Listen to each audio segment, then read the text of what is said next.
സലികുമാറിന്റെ മകന്റെ വില്ലൻ വളരെ ഗംഭീരമായിട്ട്. ഈ പടം ഒരു വേറിട്ട അനുഭവമാണ്. ലാഗടിക്കില്ല, ബോറടിക്കില്ല. ആ ഒരു വില്ലൻ കഥാപാത്രം ചന്തു അടിപൊളിയായിട്ട്.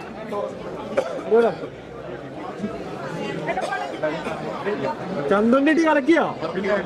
കലക്കി ലാഗടിക്കില്ല, ബോറടിക്കില്ല. ആ ഒരു ഉറപ്പന ഒരു എൻജോയ് ചെയ്തിരുന്ന് കാണാൻ പറ്റിയ പടം. പിന്നെ സൗണ്ട് എഫക്റ്റ് ഒക്കെ നല്ല രസമുണ്ട്.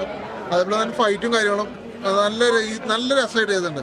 പിന്നെ ലാലുലത്ത് ഇതില് മെയിനായിട്ട് നല്ല റോൾ ചെയ്തിട്ടുണ്ട്. ലാലുല അതുപോലെ അഭിനയിച്ച എല്ലാവരും നല്ല രസമായിട്ട് വന്നിട്ടുണ്ട് പടം.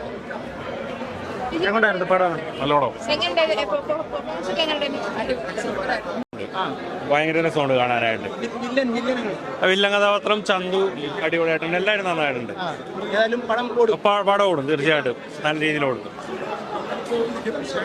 നല്ല ഫൈറ്റൊക്കെ ഉണ്ട്. മയക്കുമരുന്നിനെതിരെയുള്ള ഒരു നല്ല ശബ്ദമാണ്.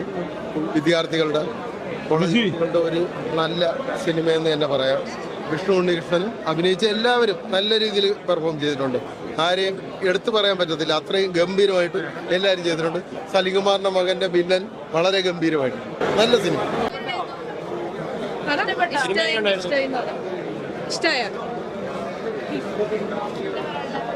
എല്ലാവരും കാണുക, സപ്പോർട്ട് ചെയ്യാം.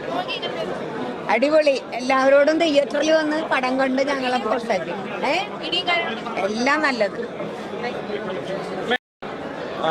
എന്റെ ആദ്യത്തെ സ്റ്റണ്ട് കൂടെ അല്ലേ? അപ്പൊ എങ്ങനെയുണ്ട്?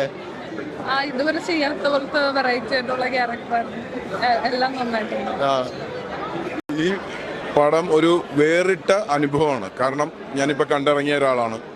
ഈ പടം എന്ന് പറഞ്ഞാൽ നമ്മൾ +2 കാലഘട്ടത്തിൽ പഠിച്ചിരുന്ന +1 കാലഘട്ടത്തിൽ പഠിച്ചിരുന്ന ആ ഒരു ഫീല് നമുക്ക് വരുന്നുണ്ട്. അന്ന് ഈ സമകാലികമായിട്ടുള്ള ഒരു മാഫിയ സംഭവം സ്കൂളിൽ പിടിമുറുക്കിയിട്ടില്ല.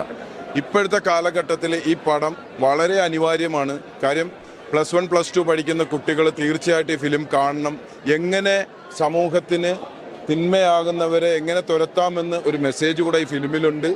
ഈ ഫിലിം കാണുന്നവർക്ക് 2 ഫീലാണ്. ഒന്ന് സമൂഹത്തിന് നന്മ ചെയ്യുന്ന, ഒന്ന് ഒരു അമ്മയും മകനും തമ്മിലുള്ള ഒരു ആത്മബന്ധം, ഒരു പെൺ സുഹൃത്ത് എങ്ങനെ ആവണം എന്നുള്ളതിൻ്റെ മെസ്സേജ് കൂടെ ഇതിനകത്തുണ്ട്.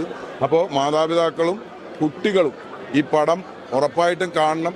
നിങ്ങൾക്ക് ഒരു മുതൽക്കൂട്ടായിരിക്കും ഈ പടം.